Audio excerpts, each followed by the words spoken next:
Hey guys, it's me Rebecca. So this will be the start of another vlog.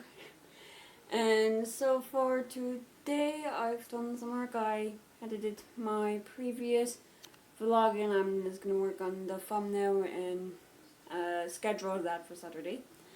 And if you saw my March wrap up, you would have seen a part of my TBR. Specifically of the one book I talked about in that video. Yeah, it is currently April 5th. I started this on, I think, March 31st, I want to say. Yeah, I think it was. And currently I'm on page 490. And you would also notice, this is the first clip of this vlog. I was gonna do like a dedicated War and Peace vlog, but I didn't want to film last week just because typically around the time when I do my wrap-ups, I just take a week off filming this because I do post once a week, so I just want to give myself that little break just so I don't have to worry about filming and yeah. But I did do quite a lot of notes, so enjoy the next 20 minutes, probably, of my ramblings. But yeah, and I'm not even gonna hold up that book just because my copy is quite heavy to hold, and yeah, it's not very comfortable to read. Like, so far, I'm definitely enjoying it. We are getting a lot of conversations on the different viewpoints and opinions people have about life and death and what one's purpose is in life and politics. Like, there's a lot of discussions, and it is interesting seeing the different viewpoints and ideas that people have. But I don't know, I was find that kind of thing always interesting, and it's also interesting seeing the society in Russia at this time, how I guess separated people are from the war, because we do get Volume 1 is really just the first war with Napoleon, and in Volume 2 we see more of the society and what people think of the war, and really the daily lives of people in this time period is quite interesting, how people are how their beliefs are changing and how their status in society is changing, and how they go through internal battles trying to figure out like what to do and who they are and where to go from here. And for some, it's we see some of the men, how with some characters they were injured and it's affected them heavily negatively, and they I would say almost isolated themselves from society, while others they find this peace at being in war. Like, they don't have to worry about what society is up to or what people think of them, or have all these worries of their daily lives. They're able to find a way to separate themselves from the worries that is coming for them at home, and I just find that interesting. And with this novel I've read so far, that starts with dinner parties and gatherings and people, specifically men, talking about politics and Napoleon Bonaparte's actions in wars, and there's talks of wars. The men seem to think that they are the only ones who care, while women don't have more womanly interests. And we learn that war has been declared, and there's like this manifesto that's been sent out, and you see how the military is preparing and people are waiting orders. And we meet this character named Paris, who was sent to Petersburg and his actions is like, he's someone who likes to drink, he's a partier, he doesn't, it seems like, contribute anything to society, and he is kicked out of Petersburg and sent back to Moscow for tying a police officer to a bear and throwing him in a river. and he is this illegitimate son to this count, I should say, who has written a letter and rewritten his will, leaving him with everything, and his own legitimate children have with nothing really. And this man, he had, I think it was like 6 strokes, and on his last is when he made his change. And we follow this character named Prince Vasily, who goes to one of the daughters, his cousin, and hoping that she knows where the will and the letter are, and she does, and it seems like they're gonna try to get rid of them, and they fail, leaving Puri with everything and him becoming the next count. And we also see the relationship between other characters and how a romantic relationship between 2 characters, Nikolai and Sonia, is frowned upon and or forbidden, as they are cousins, and Sonia is cousin Nikolai's sister. Natasha tries to tell Sonia that it will be okay as they have families who were cousins and married. And at this point, Natasha is about 13 years old, I should say, and side note, she's probably becoming one of my favorite characters, just cause, not favorite, but I'm definitely liking her, because we do go through a few years in this novel, and right now we start at 1805, I believe, and we're in 1810, and she's at this New Year's Eve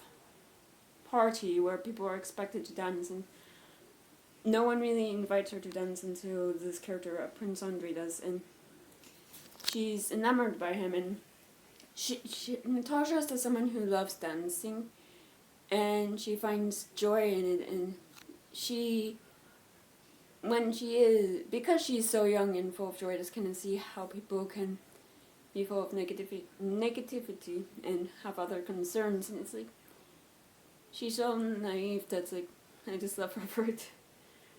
And we do meet Prince Andrei, who takes his pregnant wife at the time to his father's house, and he leaves her there to go to war. And when he says his farewells to his sister and father, and it seems like his sister has some worries, as his wife is used to the city and not the countryside. And we see the campaign, how the men are joking around with one another and talking about women. There is some drama when there is an apparent thief, and we also see how the French are advancing in Austria, taking over Vienna, and how the Russians plan to fight them. How those who are apparently on the Russian side help the French take over, and how there are cowards in politics surrounding the war, fleeing the city to go to their country homes, while the Russian army have to do the hard work. And we also see some of the men, Nikolai specifically, having regrets about going to war, and it isn't what it was, and how they can't understand how they're loved by people at home, while not by the men they're fighting against. And it's taken this toll on them, which is just like, all of the talk does make me laugh, because yeah, obviously you're loved by people at home, but when you're in this atmosphere, in this war, you're not considered human by the enemy, but something to put down. And seeing this at the beginning of the novel, before Nikolai goes through changes, and he sees this souvenir, Alexander, and he falls in love. Like, he's that kind of love where he'll lay his life on the line for this man, where it's like everything this man says and does, he's enamored by it. And later on in the novel, we see how Nikolai, he tries to help his friend Danzizov, I probably mispronounced that, who was accused of thievery by taking the provisions from another unit for their own unit, as their own unit wasn't getting any and their men were dying of hunger. How he goes to the souvenir to get help, and the souvenir lets him down.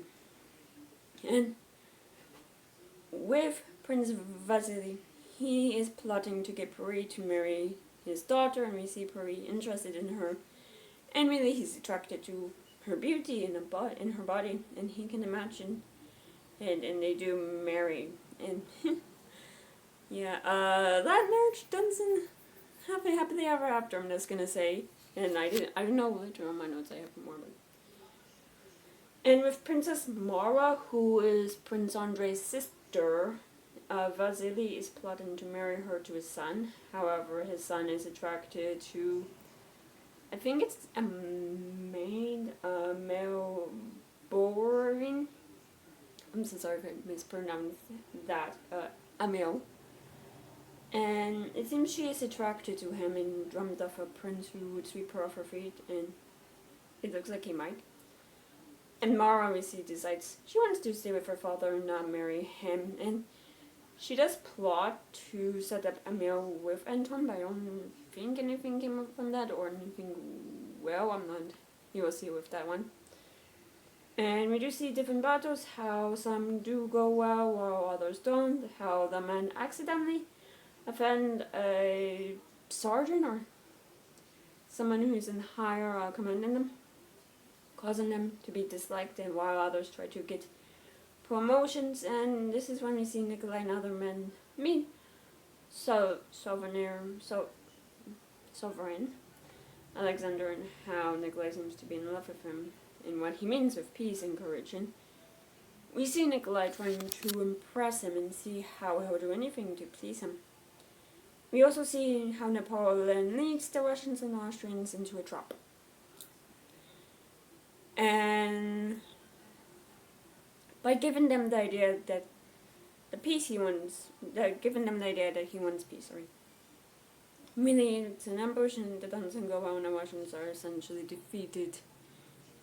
And we see Prince Andrei wounded and he is dying, seeing the blue sky, seeing peace, when Napoleon has him taken prisoner.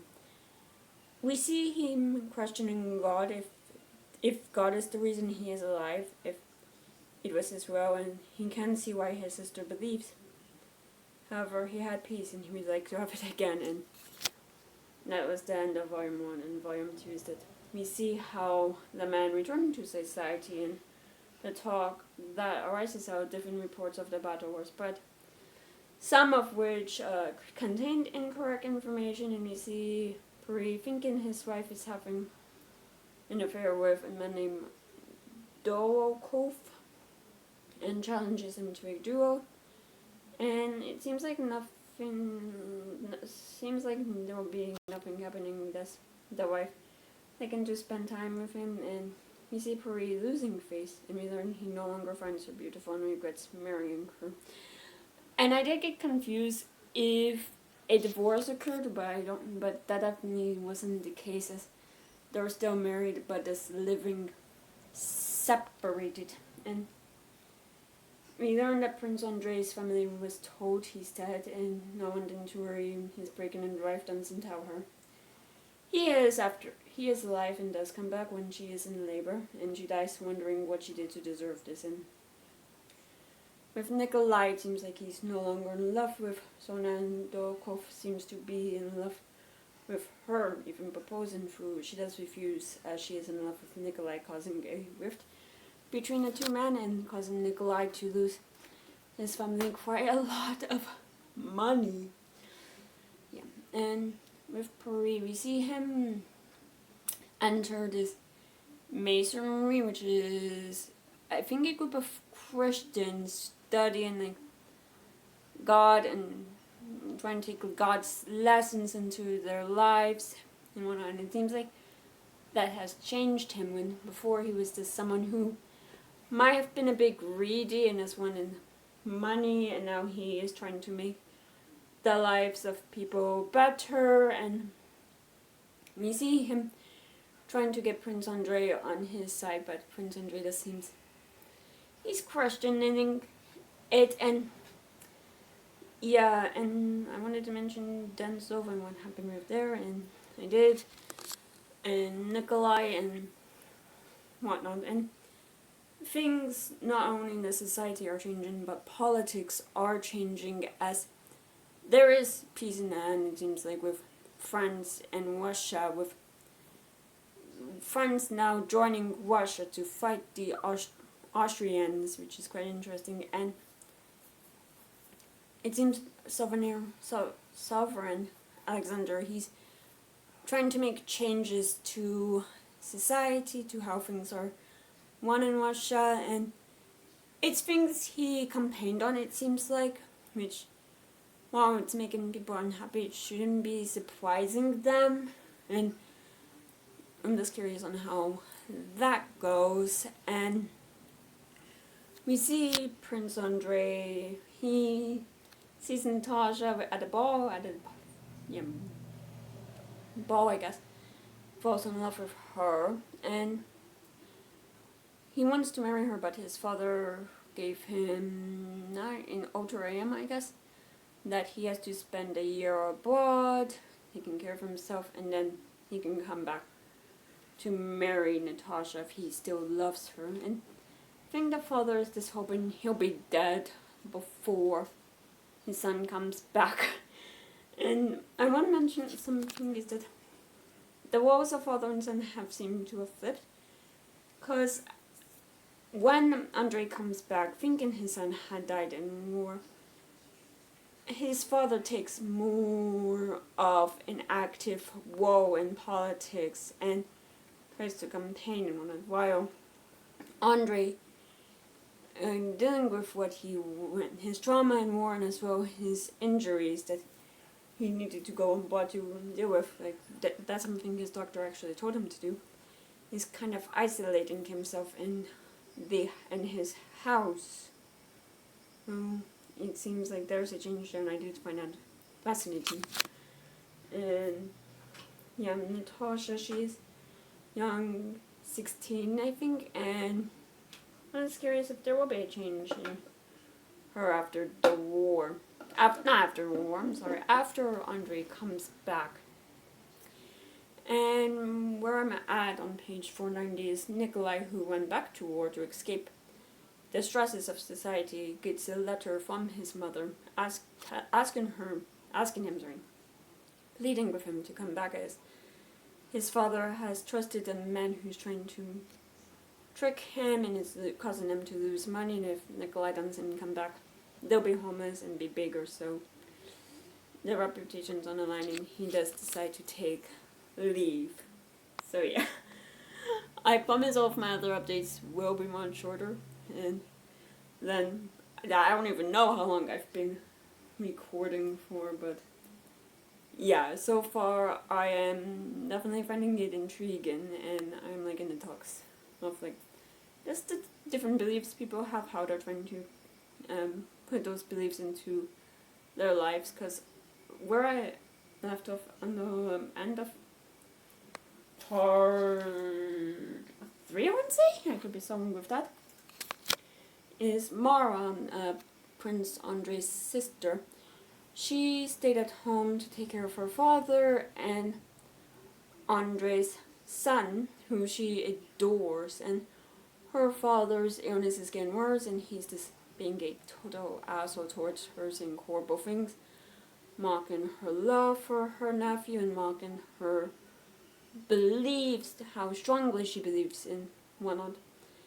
And she has this desire to become a wanderer after hearing of a woman who did, and she decides like her love for her nephew and her love for her father is stronger than her love of God, and I'm so curious to see how that affects her. So yeah, so far I am liking it.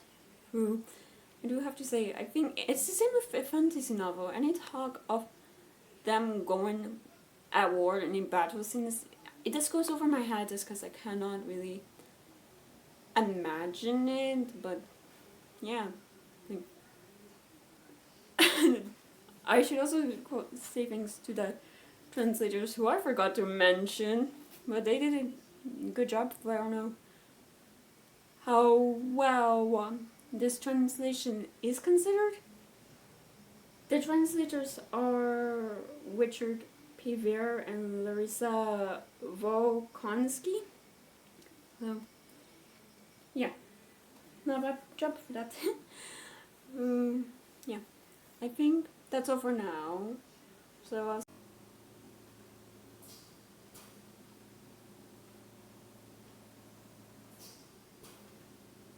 so it's the next day, and I've done some reading, and I also try to film myself, read a bit. Depending on how I feel about those clips, I might leave them in the vlog. I'm so sorry, I'm being distracted by a squirrel on an outdoor table we have. But yeah, and I should say, I think some people think that when people film themselves reading, they're faking it, faking to read. I was actually reading, so. But yeah, I have done more reading of War and Peace, putting me on volume 3, which in this edition is page 602, I want to say. And definitely liking it. And we see really more of the relationships between the Wosolov siblings, and really with Nikolai and Natasha. With Nikolai, he's still in love with his cousin Sonia, and he had some doubts if he still loved her. Like, he thought he no longer did, that he outgrew that love. But seeing her again, the family, for some reason, they dressed up as the opposite gender. So Sonia and Natasha were dressed in men's clothes, while the men were dressed in women's clothes, which was a bit funny. And Nikolai sees Natasha, not Natasha, Sonia dressed up as a man, and he's like, yeah, enough. And with the situation with the family's money and accounts, but the financial woes, they want him to marry a woman who is rich, has a lot of money, and he's like, I want to marry Sonia. And him and his mother, they do fight about it a bit, and she doesn't want to prevent him marrying someone he loves, but she cannot really accept his marriage or give, not consent, but give a blessing to it, and the same with the father. And yeah, there's almost a falling out there, but no, really not at all. And so there's that. And with Natasha, we see her, this Prince Andre, whose return to Russia has been delayed because of his illness and because of old wounds acting up. So she just finds herself thinking more and more, and she thinks she's still in love with him, and she and her father and cousin go to Moscow to visit a family friend or someone related to them. I completely forgot name. Marwa. Let me find that name because I'm gonna need it. Marwa.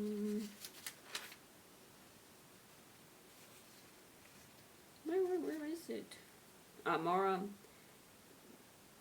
Dim It Trivana. And as well, because of the situation with the family's finances, they are being forced to sell their house in Moscow, and the father had to go there to deal with that as well, to really show his daughters off in society and whatnot. And they're at this opera when Priest's wife, Helene, her brother Anton, is there as well. And Helene, she's quite, I don't know if it's the translation, that's the one thing issue I'm having, is that she's the way she's described in a quite revealing dress, it just seems like she's absolutely naked. But Natasha catches Ento's eye. He thinks she's very beautiful and whatnot, and he keeps staring at her and catching her eye and really flirting with her. And Natasha, she likes the attention, and she does have some regrets when she's alone and she's thinking about her actions, if she's leading him on, if she's betraying Andre. And I thought initially that Andre was this seducing her because he's a playboy, but it seems like he also fell in love with her. And I should also mention Natasha and her father, when they're in Moscow, meet Andre's father and sister. That does still not go well. The father does absolutely refuse to meet her, and Mara, she does talk to Natasha in a way that made Natasha feel like the sister just didn't approve of her, approve of this marriage, just liked her, when Mara does disapprove of this marriage. And yeah, not improving, but, or she doesn't initially, she does dislike Natasha a bit but not hate her, so there's that tension.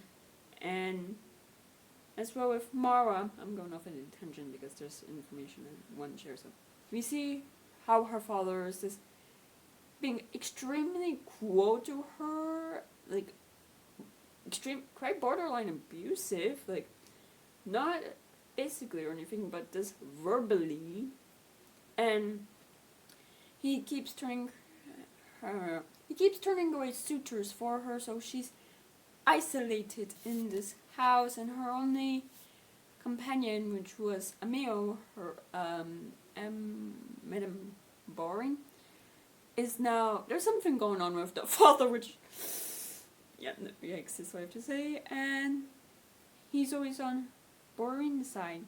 So, and Mara also has no one to communicate with because she only had Boring, and then she had her friend Julie, who was dealing with the loss of a few brothers and just stopped talking to her. So yeah, there's that.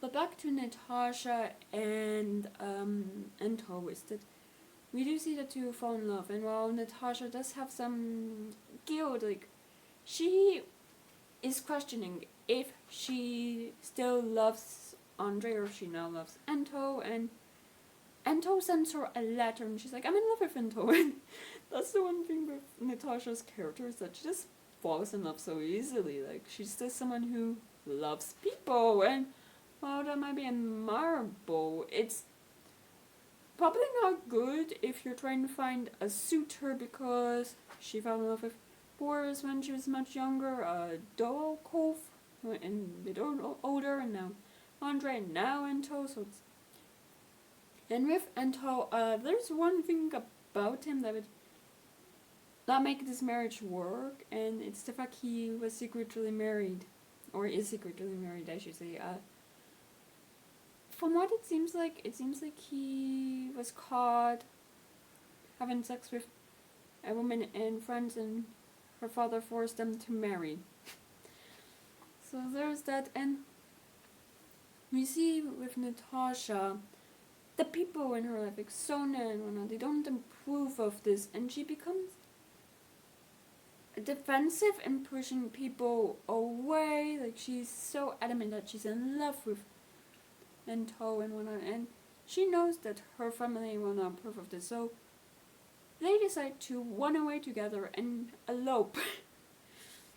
And Sonia catches on to this and is like, yeah, no, I'm gonna guard her. And then Mara, the person they're staying with, gets involved and keeps Natasha locked in, and Natasha does, she's suddenly, like, not suddenly, but because they won't allow her to be with the person she loves, quotation marks, she becomes quite ill, and it's like she's slowly shutting people away, just closing herself off, and I do think that is interesting in a sense. Like, she's just someone who's full of emotions, really. So yeah, and we see how Paris gets involved with having to explain to Natasha that Nento is married, and telling Nento that he needs to break off things with Natasha and get the heck out of Moscow. And that's what he does. And yeah, we see as well Paris, feelings towards Natasha do change, because he sees her like he sees his wife, someone who just plays around, isn't anyone serious. Like, it causes him to further disdain women, or and then it's like, he almost feels pity for her, and at the end of volume 2 it seems like he is in love with her.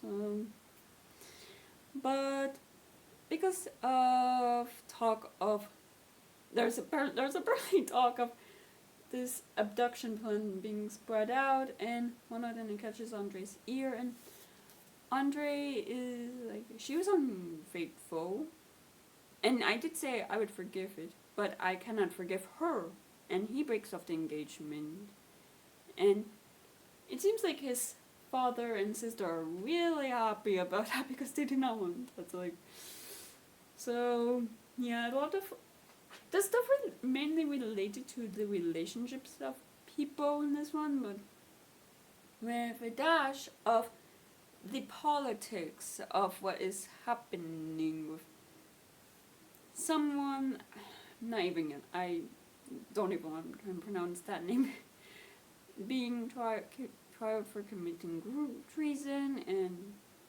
yeah, but I think with this one, with this part, I did not taking things fully, just because Natasha, I want to say she's like in her late teens, maybe early 20s, so she is still someone who's full of emotion, like I said, but also with how not widespread, but with she goes from one extreme to another, I would say, quite quickly, and it's like she knew Ento for like 2 or 3 days at max, and then she's like, I'm in love with him, I would die if I'm not with him, and she does try to kill herself by drinking arsenic food. She does tell something about it, and it cures for tree, but still, like, she knew him for such a short amount of time, and yet she thinks she's in love, and I don't know if it's just because she was missing Andre, if this separation did have a negative effect on her or woman. Yeah, it is what it is, and I'm curious to see if the way Mara's father, Andre's sister, treats Mara after this will change, because, well, Natasha's no longer an idea, really. The marriage is no longer an idea, so yeah, we shall see. But yeah, for now, I think that's all for now. I'm gonna put this thing down because it is heavy to hold. Like, I should have gotten another book just to show how big this is, but oh wait, a minute. This is my mother's but still. So you can see how heavy that is, but yeah, I think that's all for now. So I'll see you. So it's the next day, and I just got back from winning some errands and whatnot, and I have done some more reading of War and Peace Premium, page 678. I was gonna aim for page 700 before updating, but I just wanted to update now. And so far with volume 3, we see that Napoleon has invaded Russia. I was gonna say declared war on Russia, but there's been no declaration of war. It seems like Napoleon is unhappy with some actions of Russia, and like saving some people close to the sovereign, and as well other actions, and he also believes they might enter an alliance with England. So there's that, and volume 3 starts with all of the different reasons for why Napoleon invaded Russia, why he's at war with Russia. But it's also saying it could be separate reasons, but it could be all of these reasons put together. And it also questions if what is happening, if it's like predestined, if it's meant to happen no matter what the reasoning is, and if it could be prevented, that a sergeant's like no, and then someone follows his lead, and so forth and so forth. And I do find that discussion interesting, because is there a way to prevent, or if there's some way to avoid it? And yeah, I just find that interesting as well. We see how Russia's handling it. Like Napoleon has already invaded Russia, and Alexander sends him a letter trying to not make an alliance, but to a treaty. There we are. But he sends the messenger to tell Napoleon to his face, like he didn't put this in the letter, that it will only happen if Napoleon gets off Russia's land, and if the enemy gets off Russia's land. And that language is important, because at one point it seemed like Russia and France were allies, and now they're the opposite of that. So in Napoleon, he's not happy. He's raving about like he should, or he wants to, and he does seem to worry that there's this possibility that Russia could enter an alliance with England, like I already mentioned, and he wants to prevent that. But it's like, what caused him to believe that is what I'm curious about. So that's interesting. And well, we see how other characters are getting involved with Andre, who is devastated with what happened with Natasha, and the fact she, why is it I want to say deceived when that's not the word, she betrayed him. And it seems like the fact they're no longer engaged has not really fixed anything with the family. Like in the family, it's still Marwa and Andre's son, and someone else, like, versus like Borain and the father. So there's that awkward thing where Andre's in the middle of this issue, as because he's not really at home to deal with it, or to really choose a side, it seems like, or to help solve it. So there's that, and as well, he does want to duel Ento for the fact he did like cause him to lose his fiance, and for seducing her when he knew damn well that there was an engagement between the two of them. So we see how he tries to find Ento, and is unsuccessful, as when Andre's in the same area that Ento is reported at, Ento is somewhere else. Like at one point it's like Andre was told Ento's, I think, in Turkey. He goes there. Ento's back in Russia, so that's a bit amusing to me. But yeah, we see the battles and whatnot, and we see with Paris, he's still grappling with his feelings for Natasha, who she has fallen ill, and the way it's described, like she's not eating, she's not sleeping, she no longer finds joy in what she once did, like singing and going out. It sounds like what we would diagnose, I guess, as today as depression, but I'm guessing I think this is somewhere in the 1815, I want to say. I could be so wrong with that, because they think that doctors think there's something physically wrong with her, and keep prescribing her these medications, which are harmful in large doses, but in small doses it should be fine. And they know damn well they're taking advantage of her family. Like, they don't know shit. But they think, oh, we're helping, we're doing something good, and it's like, and obviously all of these medications are expensive, and they're putting more and more strain on the family's financial status, and the father is at, I guess, qualm or not a betrayal, but yeah, having issues if he wants to save the money or if he wants to save his beloved daughter. So, but we see Natasha. She goes to church service, and it seems like God gives her an answer, and she starts coming back to who she is, and yeah, we see that, and we see how Puri is with her. Like, he no longer feels pity for her, but he's still in love with her, and he knows that, but he also knows that he can't be with her because of the fact he is married. Even though that marriage is not well put, or might as well be divorced if that was a possible option.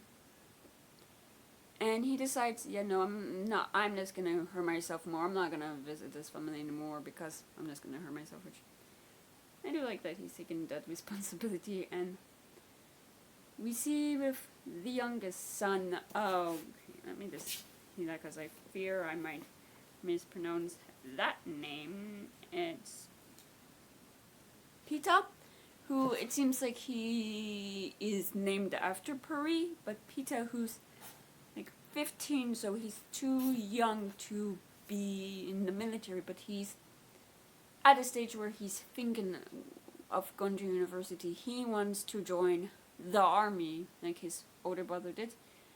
And the family's like, no, you have to think of your studies. And Puri's like, what studies?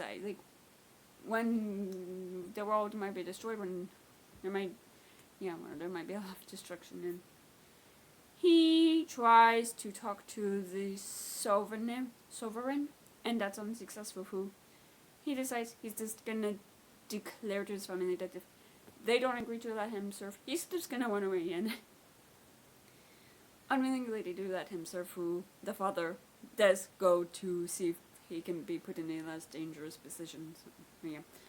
And yeah, again, so far I'm enjoying this novel. I do like all of the discussions on, like, philosophical discussions on different beliefs people might have, like I said yesterday, but also